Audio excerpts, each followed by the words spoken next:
পশ্চিমবঙ্গ বিধানসভা নির্বাচনে বিভিন্ন কেন্দ্র থেকে একাধিক মুসলিম প্রার্থী জয়লাভ করেছেন। বিশেষ করে কলকাতা, মুর্শিদাবাদ, উত্তর 24 পরগনা, মালদা ও দক্ষিণবঙ্গের বিভিন্ন আসনে মুসলিম প্রার্থীদের মধ্যে তৃণমূল কংগ্রেসের প্রার্থীরাই বেশি সংখ্যক বিজয়ী হয়েছেন। পাশাপাশি আইএসএফ, কংগ্রেস, সিপিএম এবং এজিইউপির কয়েকজন প্রার্থীও জয় পেয়েছেন।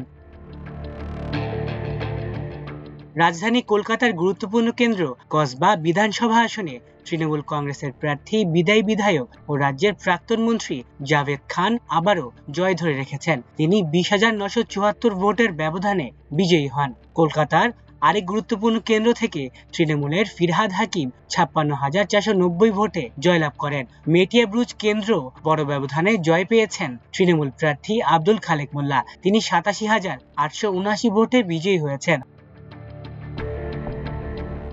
মুর্শিদাবাদ জেলায় মুসলিম প্রার্থীদের মধ্যে তৃণমূলের শক্তিশালী উপস্থিতি দেখা গেছে।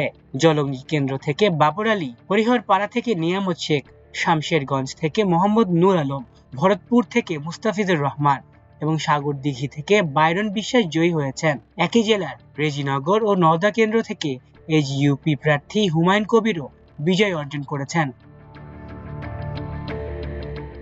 উত্তর 24 পরগনায় তৃণমূলের আনিসুর রহমান বিদেশ দেগঙ্গা কেন্দ্র থেকে জয় পেয়েছেন। হারোয়া থেকে আব্দুল মাতিন এবং বসিরহাট উত্তর থেকে তৌসিফুর রহমানও তৃণমূলের হয়ে বিজয়ী হয়েছেন। বসিরহাট কেন্দ্র থেকে জয় পেয়েছেন বুরহানুল মুকাদ্দিম লিটন। দক্ষিণ 24 পরগনার ভাঙড় কেন্দ্র থেকে আইএসএফ এর নওশাদ সিদ্দিকী জয়লাভ করে আলোচনায় রয়েছেন। ক্যানিং পূর্বে বাহারুল ইসলাম এবং মগরাহাট পশ্চিমে শামীম আহমেদ তৃণমূলের হয়ে জয় পেয়েছেন। মালদার সুজাপুর কেন্দ্র থেকে তৃণমূলের সাবিনা ইয়াসমিন এবং বীরভূমের হাসন কেন্দ্র থেকে কাজল শেখ বিজয়ী হয়েছেন।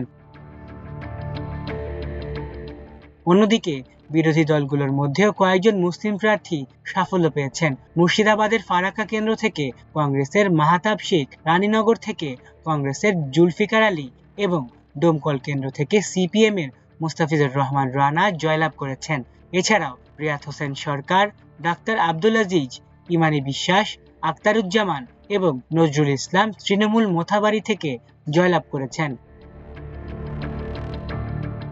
সব মিলিয়ে এবারের নির্বাচনে মুসলিম অধ্যুষিত সংখ্যালঘু ভোটপ্রবণ আসনগুলোতে তৃণমূল কংগ্রেস বড় ধরনের প্রভাব বজায় রাখলেও কিছু গুরুত্বপূর্ণ কেন্দ্রে আইএসএফ, কংগ্রেস, সিপিএম এবং এজিইউপির উপস্থিতিও চোখে পড়েছে।